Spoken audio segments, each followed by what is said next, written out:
కర్నూలు ప్రభుత్వ ఆసుపత్రిలో వైద్య శాఖ మంత్రి కామినేని శ్రీనివాస్ రాత్రి బస చేశారు. నేడు ఆసుపత్రిలో వార్డుల్ని తనిఖీ చేయనున్న మంత్రి ఆ తర్వాత అభివృద్ధి కార్యక్రమాలకు శంకుస్థాపన చేస్తారు.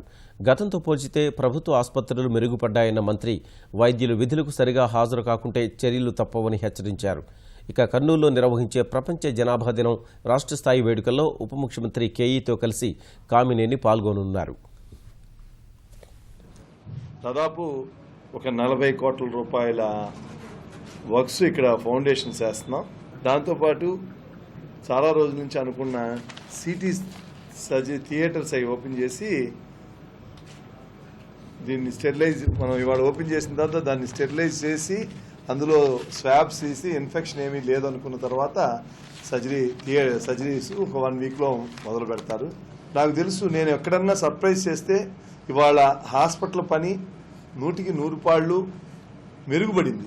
కానీ అందరూ నేను ఊహించినంత కానీ ప్రజలు ఊహించినంత కానీ కాదు. బట్ డెఫినెట్గా కొంత మార్పు ఉంది.